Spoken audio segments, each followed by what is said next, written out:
네, 이상민 장관의 탄핵 소추안 기각에 여야의 입장이 극명하게 갈리고 있습니다.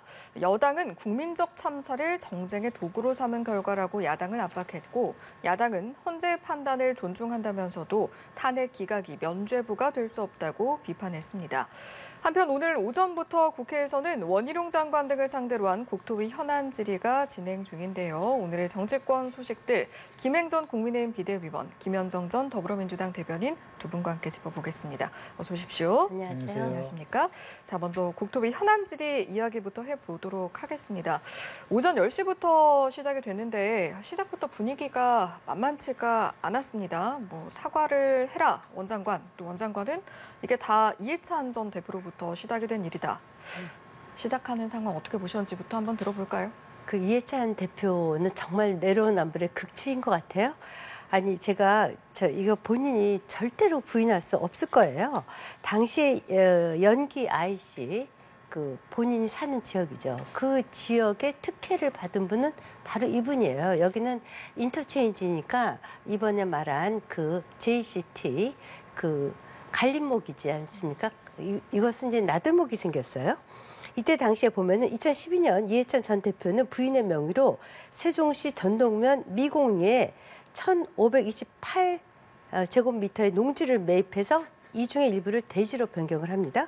그래서 2013년 기준으로 보면 공시지가가 대지로 변경한 후에 21,400원에서 86,000원으로 오르고 지난 7년간 403%가 폭등을 했어요. 이것은 연기 IC의 특혜거든요. 그리고 특히 이제 연기 IC 같은 경우에는 당시에 계획에도 없었고 연기 인터체인지를 만들면서 정부에서 예산이 4천억이 더 들어갔다는 거 아닙니까? 이것에 대해서부터 본인이 고해성사를 해야지 된다고 생각을 합니다. 그리고 또 하나. 이 정정, 이거 우리 당에서 고소고발해야지 될 것 같은데 민주당의 한준호 의원께서 2022년 국토위 국정감사에서 그 김건희 여사가 소유하고 있는 강상면 병산리 1002-21번지가 56배가 상승했다고 이렇게 질의를 했어요. 그러니까 이제 지금 그 추미애 의원도 56배 상승했다. 민주당 의원들은 이것은 앵무새처럼 얘기를 해요. 그런데 실제로 보면은 대지로 변경된 후에 그 2004년부터 2023년까지 3.07배 상승한 것이 공시지가의 기록으로 다 나와 있습니다. 완벽한 거짓말이죠. 그리고 그 기간 동안 다른 양평군 병산리는 평균 6.68%의 지가 상승이 있었습니다. 그러면 그것에도 미치지 못하는 것이거든요.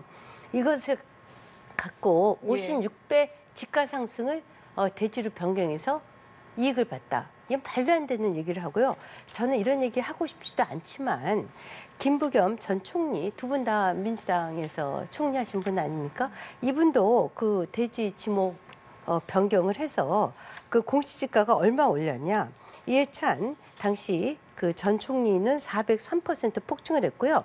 그 김부겸 전 총리는 30% 상승했습니다. 이것은 제가 거짓말 시키는 게 아니라요. 제가 하도 답답해서 공시지가를 다 뽑아봤어요. 예. 네. 그러니까 알겠습니다. 이것에 대해서 아마 하실 말씀이 없을 거예요. 그래서 원희룡 장관께서 이 의문을 처음부터 최초 제기하신 이해찬 전 대표부터 사과를 하시고 고해성사하시고 본인의 땅은 왜 403%나 폭증했는지 해명하셔야 됩니다.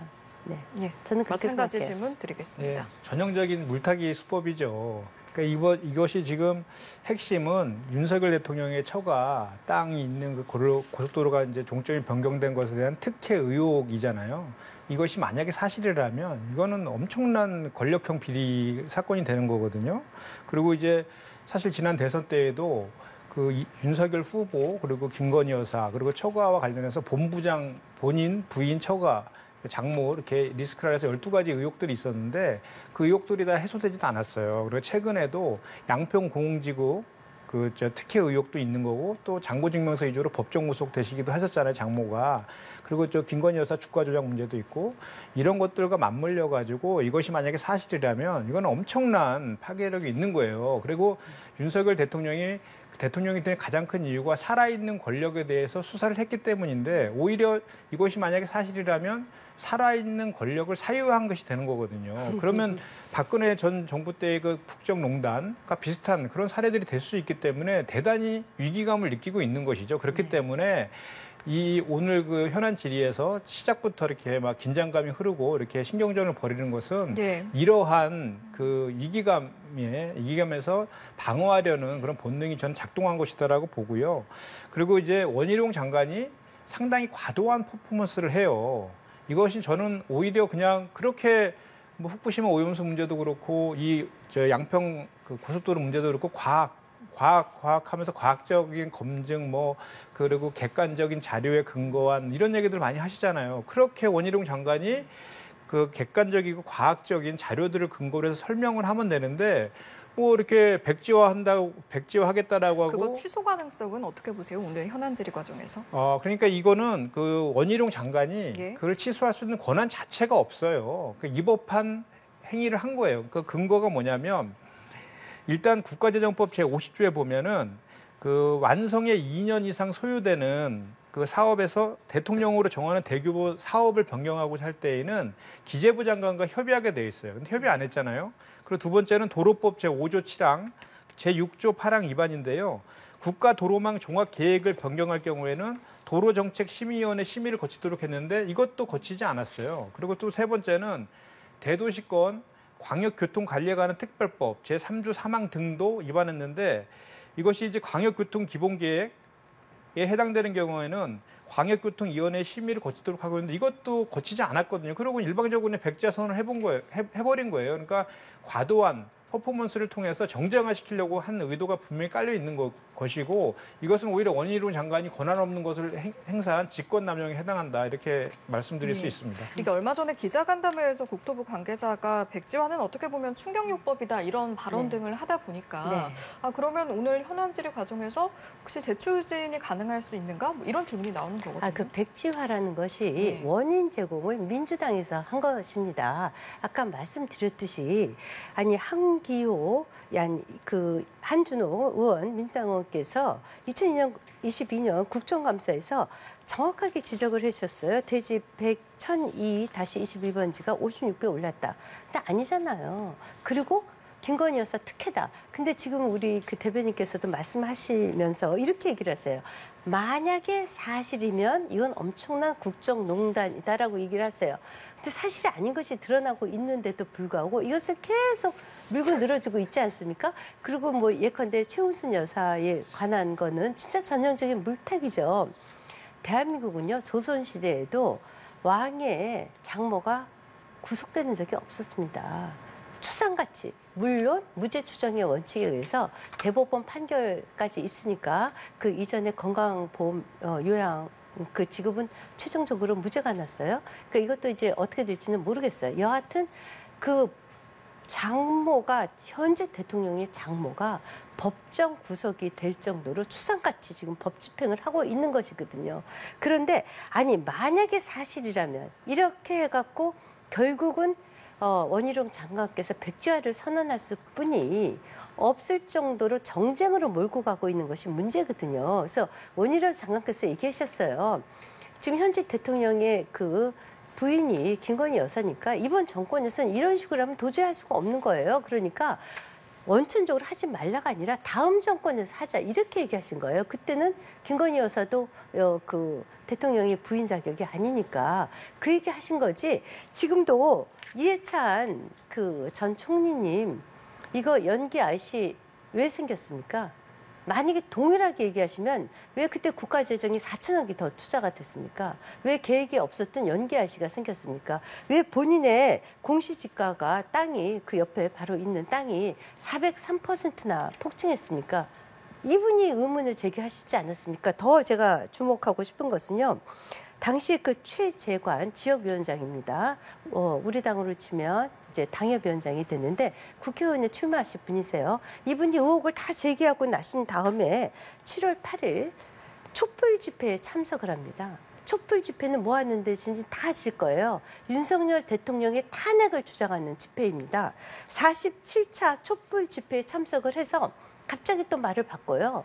이 서울 양평간 고속도로는 양평 국민을 위한 것이 아니라 서울 시민을 위한 것이다. 아니 이게 양평에 지역위원장이 할 수 있는 말입니까? 그럼 여태까지 양평 국민을 위해서 강화 IC 만들자. 뭐 이거 다 거짓말이라는 얘기 아니에요.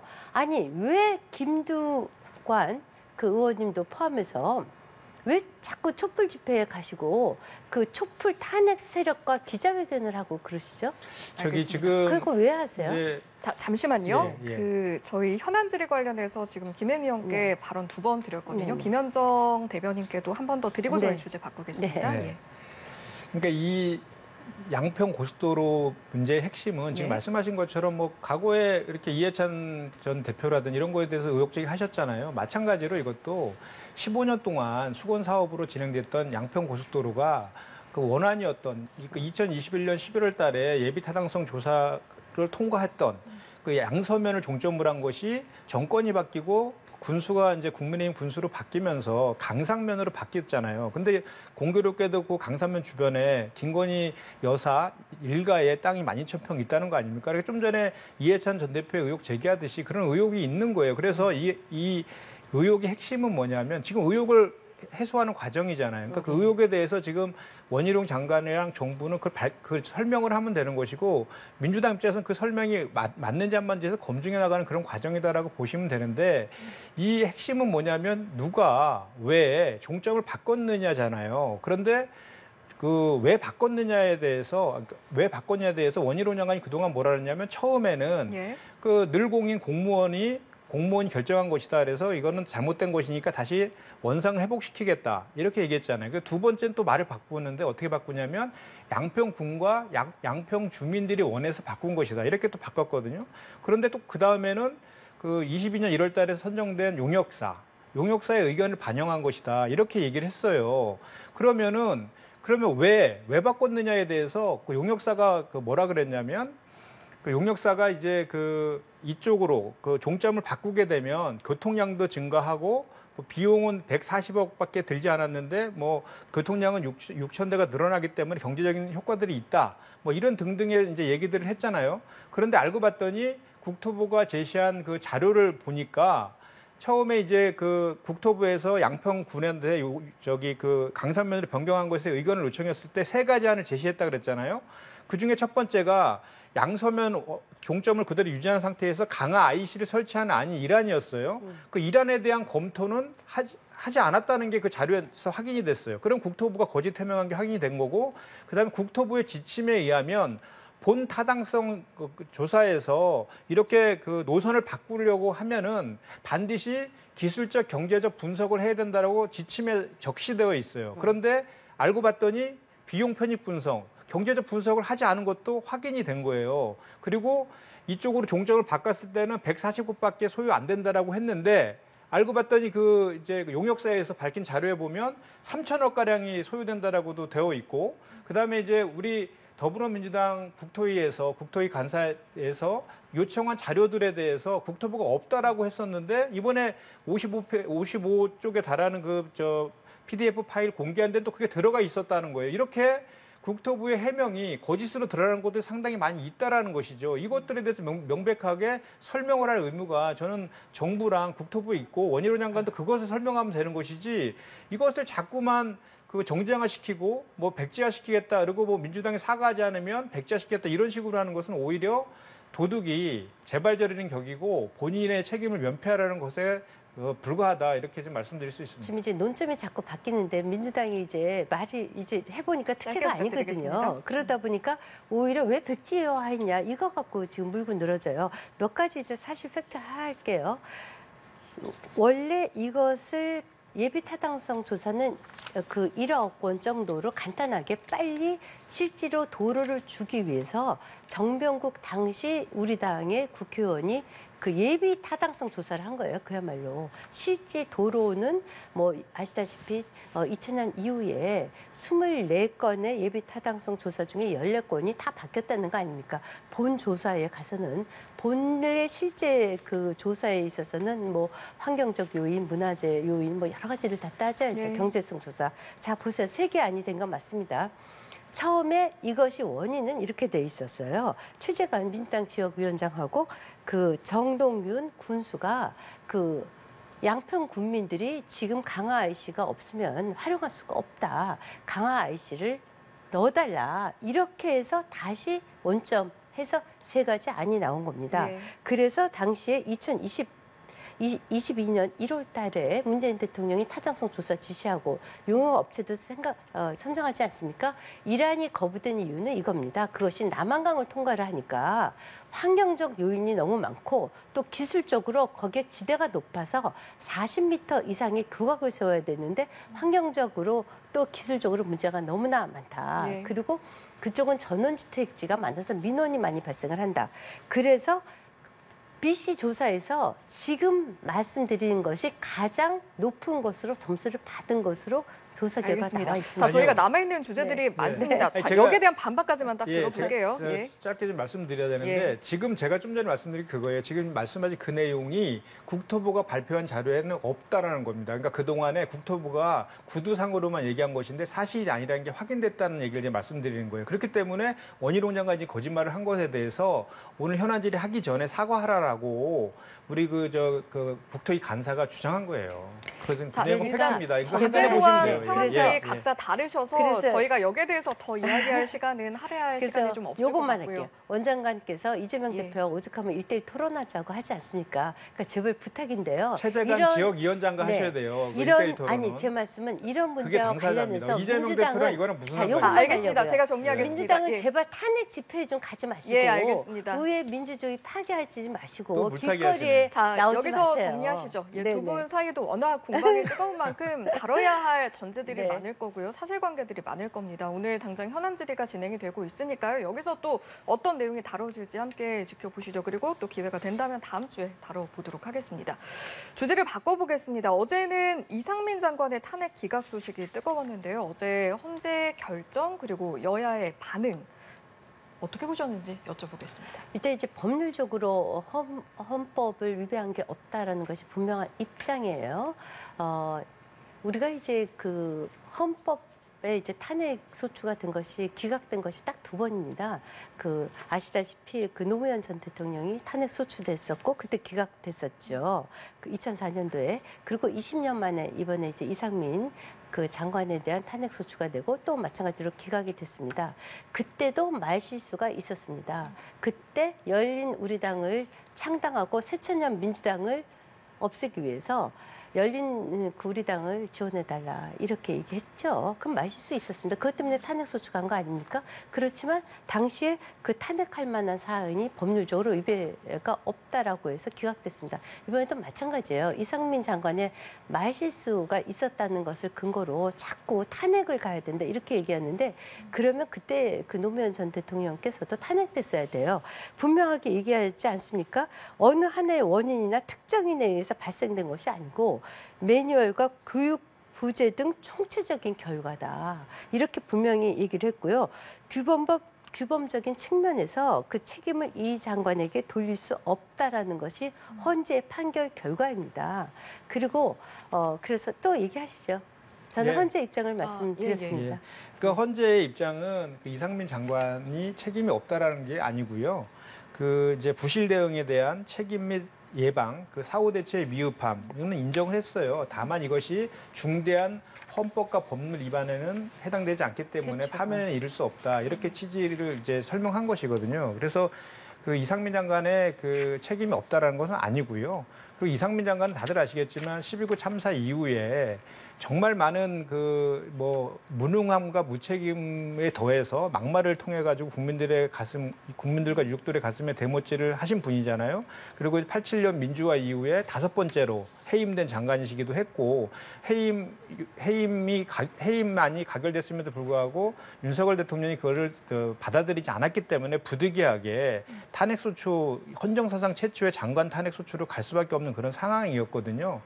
그럼에도 불구하고 헌법재판소는 사실 정치적 사법 기관인데 이런 국민적인 그런 그 공분들 그리고 또 막말 그리고 그 부실한 그 대응 이런 것들을 봤을 때 좀 일반 사법기관보다는 좀 정치적인 그런 국민적인 그런 정서들도 좀 감안해서 판단할 필요가 있었는데 그럼에도 불구하고 너무 협소하게 엄격한 사법적 잣대만 들이대서 판단한 것에 대해서 좀 유감스러운 측면이 좀 없지 않아 있습니다. 근데 이번 결정에 대해서 민주당 내부에서도 좀 계파별로 온도차가 있지 않나 이런 해석도 있던데요. 실제 체감하시는 분위기는 어떻습니까? 그러니까 뭐 발언의 표현의 차이일지언정 지금 제가 말씀드린 거랑 똑같습니다. 그러니까 그렇다 해서 이게 헌법재판소에서 기각 판결을 받았다 해서 이상민 장관이 그 당시에 행안부 장관으로서 한 것이 잘한 것이 아니다라는 것은 다 여기 판결문에도 다 적시되어 있잖아요. 그래서 그런 차원에서의 그 이제 표현의 정도 차이일 뿐이지 그런 것은 다 똑같다라고 보시는 게 맞습니다. 예, 이번 결정 이후에 대통령실의 입장 표명도 사실 주목을 받았는데 거대 야당의 탄핵 소추권 남용이자 반헌법적 행위이다 이런 입장을 내놨거든요. 과거에 대통령실이 이렇게 헌재 결정에 대해서 더 덧붙여서 언급하는 일이 있었는지. 그 노무현 전 대통령 탄핵 시에 그렇게 했죠. 네. 그때 상황은 뭐 아까 막말 얘기하셨는데 노무현 전 대통령께서는 김대중 대통령이 그 만드신 새천년 민주당을 없애고 열린우리당을 창당하려고 그 열린우리당을 도와달라. 이거 대통령으로 도저히 할 수 없는 국정문란이에요. 있을 수 없는 그 선거 중기 위반한 사항이거든요. 그럼에도 불구하고 탄핵이 안 됐습니다. 그것처럼 더 막말이 어디 있어요. 그리고 지금 보세요. 왜 이 얘기가 나오냐. 민주당은 그냥 무조건 탄핵이에요. 지금 뭐 얘기하지 않습니까? 홍준표 사퇴해라. 충북지사 김영환 지사 사퇴해라. 무조건 사퇴 아니면 탄핵이에요. 그리고 전 정말 말씀드리고 싶은 게요. 왜 이렇게 민주당 국회의원들은 심지어는 민주당의 그 부대변인은요. 방송에서도 그 윤석열 대통령을 탄핵시키는 게 목표래요. 어떻게 공당의 부대변인이 그런 발언을 할 수가 있어요? 그건 민주당의 입장입니까? 그러니까 기승전 윤석열 탄핵으로 가니까 그래요. 지금 이것이 이상민 탄핵이 목적인 것이 아니었어요. 왜냐하면 다 우리 공이 여야 모두 이상민 전 장관에 대한 탄핵 소추안은 기각될 것임을 믿어 의심치 않았습니다. 민주당도 마찬가지였어요. 그러면 왜 이렇게 무조건 장관 탄핵하라. 선출직 그 지방도지사 이 사람들 다 사퇴해라. 결국 그 궁극적인 귀결점은 그거예요. 제발 좀 약속을 해줬으면 좋겠어요. 민주당의 현역 의원들이 왜 길거리로 나섰는지, 왜 탄핵 집회에 나갔는지, 왜 탄핵 집회에서 그렇게 발언을 하시는지. 아니 이제 1년 지난 대통령을 이렇게 탄핵하겠다고 여기저기서 발언을 한다는 것은 이거 지난 대선의 불복 아닙니까? 왜 이런 행위를 하면서 의심을 받으세요? 그러니까 전제 조건에 네. 대한 답변부터 돼야 될 것 같은데요. 그러니까 이제 이번 헌재의 판결은 책임은 있지만 파면에 이를 정도는 아니다라고 엄격하게 이제 해석한 거잖아요. 그거에 대해서 저는 약간 좀 유감스러운 좀 측면이 있다라는 말씀을 제가 드린 건데 그거에 대해서 그 대통령실하고 여당에서 네. 이것을 무슨 갑자기 탄핵 소추권을 남용했다라든지 국민의 준엄한 심판을 받을 것이다. 이렇게 또 정정하면서 세게 나오는 것은 정말 12구 참사로 인해서 유명을 달리하셨던 분들의 유족들이라든지 국민들에 대해서 2차 가해를 하는 거예요. 그러니까 이게 무슨 말이냐면 지금 정부의 태도는요. 좀 전에 말씀드렸지만 헌재의 그 판결 취지 이제 말씀드렸잖아요. 그렇다라고 하면 헌재의 결정이 나왔는데 그 미흡한 부분 그리고 책임을 져야 된다라는 부분 그런 부분들을 겸허히 받아들이고 국민의 안전을 위해서 더욱더 그 정부의 역할을 다하겠다 이렇게 얘기하는 것이 맞죠. 지금 이상민 장관이 헌재 결정이 기각돼가지고 국민들께서 지금 좋아합니까? 아니 그게 아니고요. 그리고 이제 아까도 자꾸 말씀하셨는데 지금 이런 얘기가 있어요. 윤석열 대통령 그리고 김영환 도지사 그리고 이상민 장관 3명을 구경꾼 트리오라 그래요. 재난이 나도 수해가 나도 그럼 우리가 가서 간다고 상황이 바뀔 수 있어? 이런 발언들을 해갖고 또 국민적 공분을 샀잖아요. 그러면서 또 그 정부 여당의 논리는 이상민 장관을 탄핵 소추해가지고 167일 동안 공백기가 있어서 행안부의 업무가 잘 돌아가지 않았다라고 하면서 근데 수해나 재난 나도 현장에 바로 가도 별 필요 없다는 식으로 발언하는 분이 사실은 그 167일 동안은 안 돌아간 거 있습니까? 자, 그렇기 자, 때문에 여기에 대해서 하실 말씀이 있는 것 같아서 그래서 저는 일단 제가 말씀드리고 순차적으로 싶은 가겠습니다. 것은 예. 헌재 결정을 부정하자고 하는 취지가 아니라 어쨌든 12구 이태원 참사에 대한 것들은 지금도 여전히 특별법 제정과 관련된 논의들도 지금 진행되고 있고 또 지금 수해 피해도 작년에 또 계속해서 많이 나고 사상 최대의 인명 피해도 나고 있기 때문에 이런 문제들을 극복하기 위해서 정부가 어떻게 하겠다 또는 여야가 지금 협치해서 이런 문제들을 해결해 나갔다 이런 태도를 보여야지 야당을 공격하면서 정쟁화시키는 태도는 전 책임 있는 정부 여당의 태도가 아니라는 말씀을 제가 드리는 겁니다. 네, 제가 정말 그 말씀 드리겠는데요. 지난번 이태원 참사 때도 마찬가지고 이번에도 마찬가지입니다. 원인 규명, 그래서 수사본부 다 설치하지 않았습니까? 그리고 재발방지책을 같이 만들자고 했어요. 그런데 무턱대고 그냥 탄핵에 들어간 거예요. 자, 보세요. 탄핵은 헌법에 위반되는 사항이 분명하게 있어야 됩니다. 헌법기관인들은 국회의원들이 그거 모르지 않거든요. 정쟁의 소지로 끌고 간 것은 바로 민주당인 거예요. 그러면 그때 여야가 힘을 맞대고 해서 그 재발 방지책을 만들고 어떻게 피해자들을 위로할 것인지 그것에 대한 법안을 만들고 조속하게 지원이 되도록 해줬어야 되는데 주무장관을 법은 그럼 어떻게 진행될까요? 그래서 그것도 이렇게 다 그 정쟁으로 끌지 말고 진짜 이태원 참사 피해자들이 위로받을 수 있도록 또 재발 방지가 안 되도록 머리를 맞대면 반대할 이유가 없죠. 그런데 무턱대고 왜 장관을 탄핵을 하냐고요. 장관 탄핵하는 바람에 169일인가요? 주무장관이 없었잖아요. 이것이 결국은 국민들이 다 손해본 거예요. 저는 진짜 말씀드리고 싶어요. 노무현 전 대통령 탄핵할 때 그때 어땠습니까? 그때도 보세요. 새천년 민주당과 한나라당, 자민련 해서 193명이 탄핵소추안 냈습니다. 결과는 어땠냐. 탄핵 역풍이 어마어마하게 불었죠. 탄핵 기각되고 나서. 그래서 2004년 4월 15일 날 제17대 총선에서 열린우리당이 그때 물론 탄돌이라고 말까지 나올 정도에 아무나 꽂은 사람들이 다 당선이 됐어요. 오죽하면 탄돌이들의 귀환이라는 말까지 나왔습니다. 152석으로 과반을 차지했어요. 그것이 어떤 거냐. 대한민국 민주화된 이후에 집권 여당이 과반을 차지한 적이 없었어요. 그만큼 역풍이 컸다는 거예요. 지금 이상민 장관이 169일인가요? 지금 일을 못하게 발을 묶어놨지 않습니까? 제가 어저께도 오다 보니까 저 서울시청 그 앞에서 지금 그 유가족들 진짜 절규하고 있습니다. 우리가 시간 버렸습니다. 자, 보십시오. 이 탄핵의 대가가 어땠냐. 그때 탄핵에 찬성했었던 최병렬, 홍사덕, 조순, 그 새천년 민주당의 조순, 유용태, 국회의장인 박관영 다 정계 은퇴했습니다. 탄핵이 기각된 것은요. 대한민국 헌정사상 이번이 두 번째예요. 알겠습니다. 그러면 정말 신중해야 되거든요. 그러면은 그래서 제가 말씀드린 게 뭐냐면 민주화 이후에 5번째로 이제 장관 해임 건의까지 통과된 거고 그다음에 부득이하게 이제 헌정사상 최초의 탄핵 소추를 하게 된 그 이유가 있잖아요. 네. 그러니까 상권분립 국가에서 그 국민을 대의하는 국회에서 그 해임 건의를 했으면 대통령께서 그걸 수용했으면 탄핵 소추까지 안 갔잖아요. 어쩔 수 없이 간 측면이 있어요. 왜냐하면 그 당시에 국민의 60, 70% 해당하는 국민들이 파면을 요구했습니다. 유가족까지 포함해서.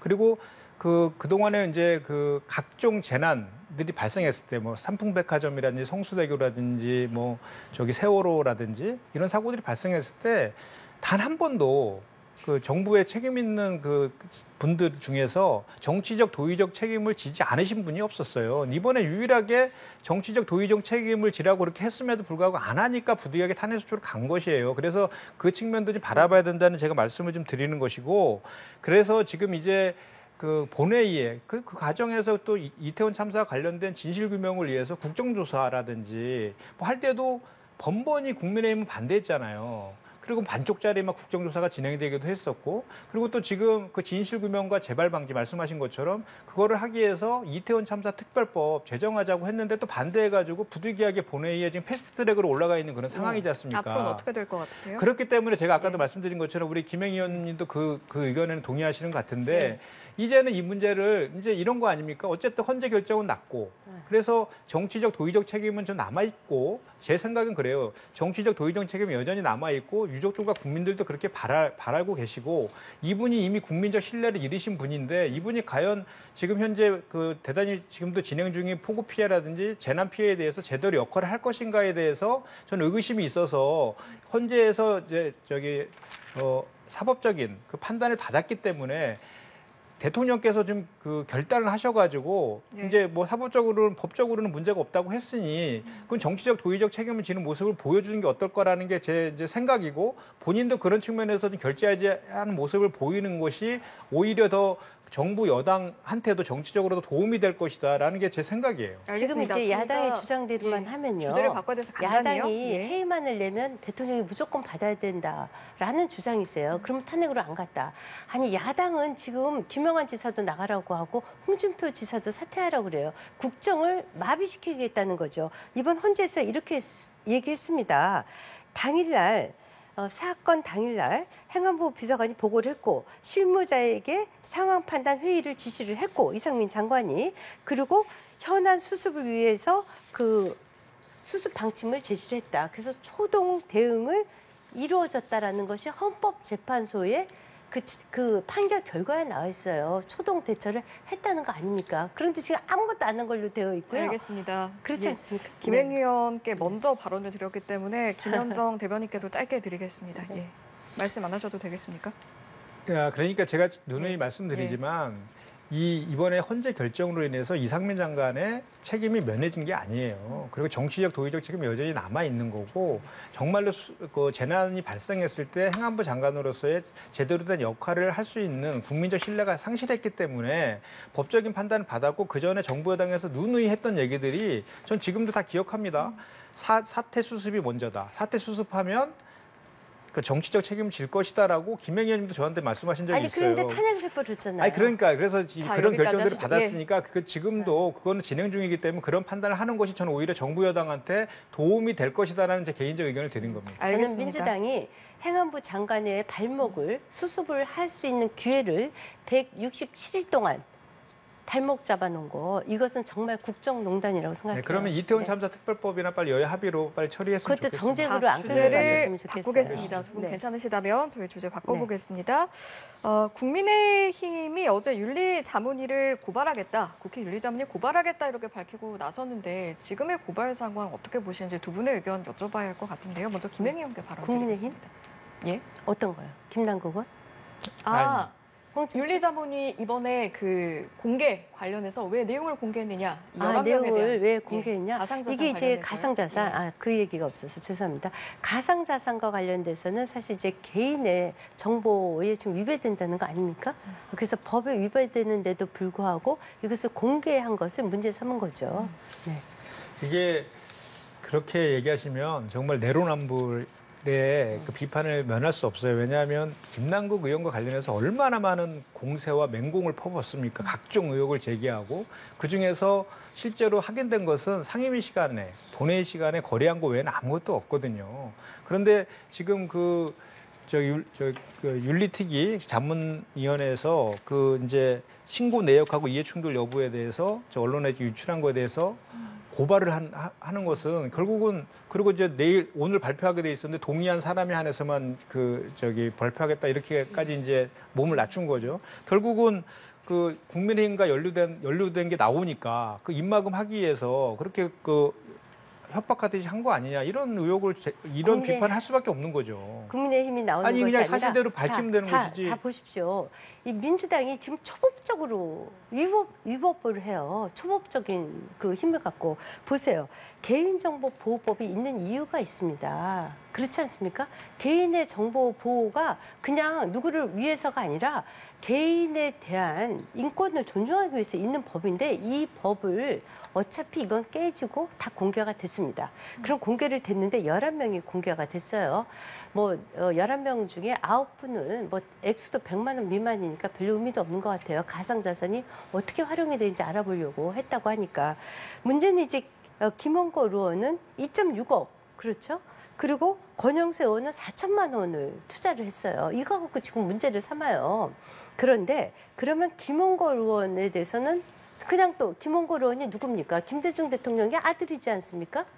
비례대표고요. 김몽골 의원 같은 경우에 진짜 김대중 대통령의 아들이라는 굉장히 특수한 위치에 있는 분입니다. 이분의 2.6억에 대해서는 아무 얘기도 안 하세요. 그리고 또 하나, 이것과 같이 물타기를 한다는 게요. 그 김남국 의원의 경우에는 최대 99억 원의 거래를 했다는 거 아닙니까? 액수 자체가 달라요. 동일선상에 놓고 동일선상에 놓고 볼 수가 없어요. 그리고 또 하나, 상임위 기간 중에 그 1,200 했고 본회의 때는 더 많이 했다는 거예요. 더 중요한 것은 뭐냐? 딱 두 가지예요. 하나는 사전에 기업 정보를 갖고 통정 매매를 했는지 하는 것과 또 하나는 그 이권을 줬는지 해당 업체와 이거 아닙니까? 그것에 대한 위법적 요인을 따지자는 거예요. 무조건 가상자산을 했으니까 죽이려입니다. 이런 거는 말이 안 되죠. 그렇죠. 동일선상에 예. 놓고 볼 수 네, 있을 그렇죠? 것인가 민주당의 입장은 다른 예. 것 같은데 한번 들어보겠습니다. 저는 코인 그 거래와 의혹과 관련해서 그런 국민의힘의 내로남불적인 태도, 무책임한 태도에 대해서 좀 비판하지 않을 수가 없는데 네 가지 사항에 대해서 그 민주당하고 국민의힘의 대응 방식을 제가 말씀드려 볼게요. 우리 그 민주당 같은 경우는 그 자진 신고한 의원에 대해서 전수조사를 했습니다. 국민의힘은 아직도 안 하고 있어요. 김남국 의원은 정치적 책임을 지고 탈당했는데 권영세나 이양수 의원은 탈당 기류조차 보이지 않아요. 그리고 그 재명 의원, 김남국 의원도 우리 민주당에서 윤리위에 제소했습니다. 그런데 그 오히려 국민의힘은 이런 의혹을 받고 있는 권영세, 이양수 의원 등에 대해서 당 차원의 조사도 안 하고 윤리위에 제소조차 할 생각도 없어요. 그리고 이제 민주당은 169명 전원이 개인정보 동의서를 제출했거든요. 근데 국민의힘 제출하지 않고 있어요. 김기현 당대표를 포함해가지고 아들도 지금 코인과 관련된 의혹에 지금 휩쓸려 있잖아요. 그런 거에 대해서는 전혀 자당과 관련된 것은 그렇게 온정주의로 가면서 김남국 의원에 대해서만 그렇게 맹공을 하고 있으니까 국민들이 그 내로남불이라고 비판하고 있다. 이 말씀을 제가 드릴 수밖에 없습니다. 동일선상에서 이렇게 물타기를 하면 안 되는 게요. 저희도 가상자산 자체 진상조사위원회가 구성이 되어 있고요. 그래서 조사도 했습니다. 그런데 안 했다니까요. 했어요. 안 했어요. 안에서 한 걸 제가 알아요. 제가 그 자, 조사 결과를 알겠습니다. 들었거든요. 저희 오늘 이야기 마무리할 밖으로 시간이 다 밝히지를 돼서요. 않았을 뿐이고요. 예, 여기까지 그리고 듣고 마무리해야 권영세 할 것 의원 같습니다. 투자 액수가 예. 4천만 원이에요. 김홍걸 의원 아까 말씀드렸듯이 2억 6천만 자, 원이고요. 여기까지 하시죠. 예, 저희 김당국 시간 의원 관계상 알겠습니다. 여기서 예, 권영세 하겠습니다. 의원도 예. 수십억 거래를 했고요. 장관 재직 중에 업무 중에 재직했다는 것도 의혹이 있고요. 그런 수십억 것들에 대해서 아닌데요. 그런 거에 대해 확인을 여기서 해야죠. 정리하겠습니다. 예, 두 분의 공방 여기까지 하고 오늘 이 시간 마무리 짓겠습니다. 이 시간은 김현정 대변인, 김행전 비대위원 두 분과 함께했습니다. 고맙습니다.